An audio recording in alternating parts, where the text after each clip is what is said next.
नमस्कार, जय श्री राम, जय गौ माता। धरती के पूत चैनल में आप सबका स्वागत है। अभी यहाँ पर हम लोग बसामन मामा गौवंश वन विहार में जो प्राकृतिक खेती, गौ आधारित प्राकृतिक खेती का जो मॉडल तैयार हो रहा है, उस मॉडल में जहाँ अभी हम खड़े हैं तो ये गौ आधारित जो प्राकृतिक खेती है उसके मॉडल को अगर देखें तो चारों तरफ गौशाला है दिख रही है, और उसके बीच में जो लगभग 4 एकड़ की भूमि है उसमें ये अभी मल्टी लेयर फार्मिंग, जो पर्तीय खेती जिसको हिंदी में कह सकते हैं, तो वहाँ पर है भी बुवाई चल रही है। तो वकील साहब कुछ ऐसे आ जाइए, जैसे अभी एक शंका होती है किसानों की, है ना। अभी तो ये तो गर्मी के लिए है, जो छाया होती है, आपने बांस लगाया वो करके, और जैसे भी सर्दियां हैं, अच्छी खासी सर्दी भी होगी, बीच में होती है, सब हर जगह पर होती है, तो पाले का भी असर होता है, पाला भी पड़ता है। ठीक है, ये लगा लिया तो नहीं आएगा, लेकिन अगर ये नहीं लगा है और तो फिर पाले का प्रभाव होगा, तो उसके लिए क्या रोकथाम करेंगे? पहले तो हम इसका व्यवस्था करेंगे, ऊपर में कुछ लगाने का जो है ना, पास में और प्लानिंग जो है उसमें व्यवस्था करेंगे। उसके बाद भी यदि हमारा ओपन लैंड में है जो है, तो पाले की देखा गया है कि जगपावनी और जीवामृत, ये दो ऐसे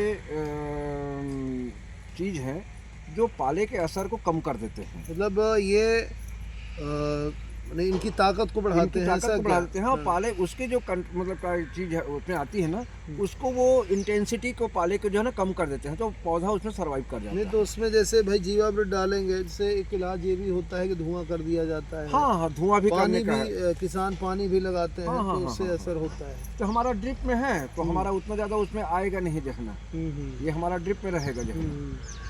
और चूंकि हमारे चारों तरफ मतलब का बाउंड्री है ही, तो पाले का असर मतलब का जो थ्रस्ट मतलब का है कि एयर विंड के साथ में पड़ता है ना, वो बहुत कम रहेगा। जो आएगा ऊपर से भर आएगा उतना भर का रहेगा, तो हमारी वैसी इंटेंसिटी उसकी कम हो जाएगी। ठीक है। यहाँ पर अभी जैसे ये लोग कितने परतों में अभी क्या क्या कर रहे हैं, जैसे आपने अभी हम देख रहे थे कि आप नंबरिंग कर रहे थे। हाँ, तो इसमें हम हल्दी हो गई, जो कंदम वर्गीय जो चीज़ें हैं ना, उसको आज लगा रहे हैं। हल्दी है, अदरक है, एक में हमने आलू भी लगाया, घुइयाँ का भी है।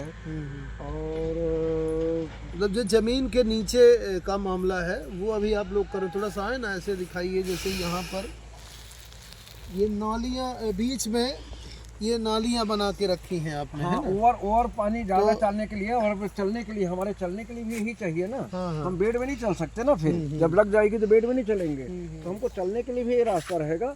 और पानी की ज़्यादा मात्रा जो पानी रहेगी वो भी इसमें निकल जाएगी। तो ये हल्दी आप लगा रहे हैं ना, ये अदरक है, हल्दी है।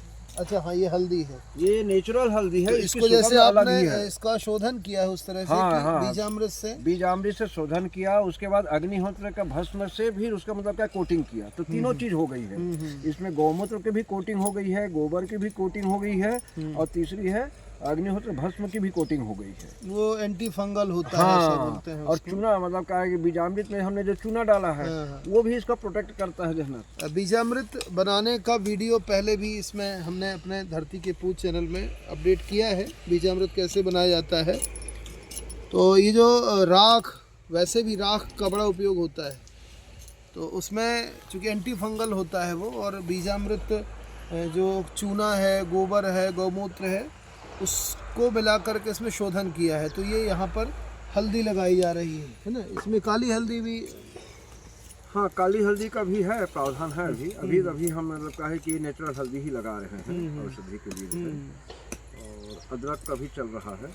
अभी हम लोगों के यहाँ पर इसको बहुत कम करते हैं, लेकिन अभी हम लोगों का प्रयास ये है कि यहाँ पर एक मॉडल दिखा दें। चूँकि यूट्यूब पे देखना और हर जगह पर देखना ये अलग विषय होता है, लेकिन जब यहाँ पर किसान बसामन मामा गौवंश वनिहार के मध्य में स्थित इस प्रांगण में, जहाँ पर हम लोग मल्टी लेयर फार्मिंग का ये मॉडल विकसित कर रहे हैं, वहाँ आकर के जब किसान, अभी हमारे आप नीतीश जी हैं, आप MSc एग्रोनॉमी से हैं, है ना, ये कृषि फसल विज्ञान ऐसा बोल सकते हैं, तो वहाँ से तो आप भी यहाँ पर आए हैं, देखने के लिए भी आए हैं, और संभवतः किसानों तक पहुँचाएं ऐसा प्रयास भी इनका रहेगा। तो लोग यहाँ पर आकर के देखें, ऐसा हमारा प्रयास है। तो ये अभी जैसे नालियाँ बना रहे हैं, है ना, इसका एक अलग महत्व है। क्यों पंकज जी? है ना, ये नालियाँ बन गई तो जैसे भी चलना है तो हम लोग यहाँ से, अभी हम लोगों के यहाँ परंपरा क्या है कि पूरा खेत इकट्ठे जोत दिया, उसमें कहीं कोई ऐसा नहीं, मतलब खेत बनाने का प्रावधान नहीं है। तो बहुत आवश्यक है कि अगर हमको खेती करना है तो संजीदगी से करना पड़ेगा, केवल औपचारिकता मात्र नहीं कि हमने बस खेती करना है। अगर हम ज़मीन, चूँकि पहला जो ध्यान है वो हमारा होना चाहिए ज़मीन बनाने पे। अगर हमने ज़मीन बना लिया, क्योंकि जैसे कोई दुकान खोलता है, कोई फैक्ट्री करता है तो पहले उसके पहले सारी तैयारियां करता है। तो कोई बुवाई हो उसके पहले हमारी तैयारी बहुत आवश्यक है। उसी तैयारी की श्रृंखला में ये सबसे पहला काम जो अपन मल्टी लेयर फार्मिंग, चूँकि व्यावसायिक खेती है, लेकिन झारखंड में तो इसका एक फ़ायदा, मल्टी लेयर फार्मिंग का एक फ़ायदा होता है। जैसे यहाँ पर 5 तरह की जो फसलें हैं, जैसे अभी आप देख रहे हैं यहाँ पर इन लोगों ने हल्दी, ये हल्दी लग रही है ना, हल्दी लग गई, अदरक लग गई, आपका फिर जैसे कुछ भी लगाते हैं, ये अभी आलू लगा रहे हैं तो ये लग गया, इसके ऊपर फिर हुआ। तो 5 स्तर में होता क्या है, किसी का रेट किसी का बढ़ा, किसी का घटा, कभी हो सकता है कि कोई नुकसान हो जाए। तो जब 5 चीज़ें हैं, उतनी ही ज़मीन में 5 चीज़ों पर जो नुकसान फ़ायदा होता है वो मेंटेन हो जाता है। तो किसान को कई बार, जैसे एक ही बार अगर हमने आलू लगा दिया, अब आलू में कोई समस्या हुई, रेट डाउन हो गया, या जैसे कोई प्याज लगा लेता है उसमें रेट डाउन हो गया, तो किसान परेशान हो जाता है। लेकिन जब हम उसी ज़मीन पर 5 प्रकार की फसलें करते हैं, 3 प्रकार की फसलें करते हैं, तो किसी का रेट घटेगा, किसी का रेट बढ़ेगा, तो किसान को नुकसान नहीं होगा।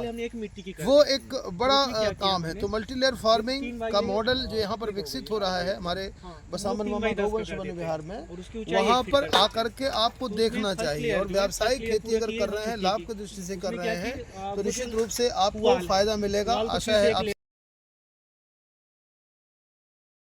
नहीं तो अमृत मिट्टी कैसे बनाते, कैसे उसको, उसका क्या फायदा है, थोड़ा बताइए ना। दीपक सर जी, हाँ बिल्कुल, निश्चिंत होके बताइए। अमृत मिट्टी बनाने के लिए सबसे पहले हम लोग क्या करते हैं, धान का पुआल या कोई भी मतलब घास जो भी ऑर्गेनिक वेस्ट है तो उसको हम लोग इधर उधर ना करके उसमें हम क्या करते हैं, सबसे पहले एक 200 लीटर कैपेसिटी का एक ड्रम लेते हैं। ड्रम में क्या करते हैं हम लोग कि उसमें आधा जो ड्रम का हिस्सा रहता है उसमें घास का पुआल डाल देते हैं, जैसे आपने बनाया था क्या? हाँ। फिर जैसे आपने जीव अमृत या अमृत जल का नाम सुना होगा, उसमें क्या करते हैं हम लोग उसमें पूरा ड्रम को फुल कर देते हैं और फिर उसमें हम लोग 24 घंटे बाद वो फर्मेंट हो जाता है। तो उसमें हम क्या करते हैं कि ये एक मतलब बेड का जो साइज है आप अपने हिसाब से, जैसे 3 बाई 10 3 बाई कुछ भी बना सकते हैं, तो 3 बाई 10 के एक बेड बनाते हैं जिसकी ऊंचाई हम लोग क्या करते हैं 1 फीट लेते हैं। उसमें जो फर्स्ट लेयर रहती है, फर्स्ट लेयर में हम लोग मिट्टी का ढेर ऐसे बिछा देते हैं पूरा। फिर उसमें क्या करते हैं, जो धान की जो पुआल होती है, पुआल की 1 लेयर बिछाते हैं, फिर उसके ऊपर फिर ये 3 लेयर करते हैं। और ये इसमें क्या करते हैं हम लोग, सुबह शाम क्या करते हैं, अमृत जल या जीव अमृत का स्प्रे करते हैं। और ये पूरा प्रोसेस हम लोग 21 दिन तक करते हैं। और 21 दिन के इंटरवल में हम लोग 3 बार उसकी टर्निंग करते हैं, मतलब पलटाई कर देते हैं, जिससे जैसे 21 दिन हुए तो फिर आपने पलटाई कर दी है ना, 21 दिन तक परत दर परत जो आप जीवामृत डालते गए उसमें उसकी पलटाई कर दी। हाँ। फिर क्या करते, जैसे ये तीसरी बार जब कंप्लीट होता है तो उसमें क्या, जैसे मिट्टी को अलग, जैसे हमको अलग अलग पोषक तत्व की जरूरत होती है कि मतलब आयरन के लिए चाहिए, विटामिन के लिए ये चाहिए, तो वैसे मिट्टी को भी अलग अलग, जैसे मतलब उसको कड़वा टेस्ट चाहिए तो उसके लिए पालक डाल दे, खट्टा चाहिए तो उसके लिए अपन टमाटर दे सकते हैं, और मतलब मीठा चाहिए तो मीठे के लिए आप मक्का दे सकते हैं, धान दे सकते हैं। तो तुलसी भी, इसमें तुलसी का यूज कर सकते हैं आप, गेंदा लगा सकते हैं। हाँ, गुण और स्वभाव के अनुसार जैसा हमको चाहिए। हम क्या करते हैं उसमें, जैसे ही वो मतलब फसल आपकी जो होती है 15 दिन की जैसे कंप्लीट हो गई, तो उसमें हम लोग क्या करते हैं, उसका 1/4 पार्ट, मतलब जैसे फसल है तो उसका मतलब किनारे की टहनी उसको इसी में गिराते जाते हैं। तो उसमें क्या होता है कि पूरा हमें जो होता है ऑर्गेनिक जो होता है पूरा मिट्टी में मिलता रहता है, ये पूरी मिट्टी हो जाती है। और ये प्रोसेस हम 3 बार करते हैं। तीसरी बार जब ये प्रोसेस करते हैं तो हमारी मिट्टी जो पूरी है ये अमृत मिट्टी बन के पूरी तैयार हो जाती है। और इसको हम किसी भी मतलब चाहे आप हॉर्टिकल्चर में या एग्रोनॉमी या किसी भी मतलब फील्ड में अप्लाई कर सकते हैं। इसके बाद आपको खेत में कुछ भी देने की आवश्यकता नहीं है। नहीं तो उस मिट्टी को हम खेत में डाल सकते हैं, बिल्कुल डाल सकते हैं है आप। ना? हाँ, जैसे आप यहाँ डीएपी का यूज करते हैं, हम्म। उसको आप छिड़काव करके भी डाल सकते हैं। अच्छा, फसल के अमृत मतलब- मिट्टी को। हाँ, बीज के साथ भी मिला के डाल सकते हैं। हाँ हाँ। और इसमें सबसे मेन ये है, इसको करने का सबसे मेन फायदा ये है कि इस मिट्टी को करने के बाद आपको पानी की बचत होती है हाँ हाँ। और कीटनाशक वगैरह तो कुछ देना नहीं, ना किसी प्रकार खाद कुछ भी नहीं देना आपको। हम्म। और इसके एक बार आपने कर दिया, लगभग 60 से 65 दिन हाँ। अपन इसकी जो हाँ, टेन्योर है वो, हाँ, है ना? मतलब आप ये मानिए कि 3 महीने में आपकी मिट्टी बन के तैयार है बिल्कुल। तो जैसे भी बरसात में करना है तो गर्मी में उसको कर हाँ। सकते हैं, हाँ हाँ है ना? हाँ। चलिए बहुत अच्छा है ये, बहुत बढ़िया।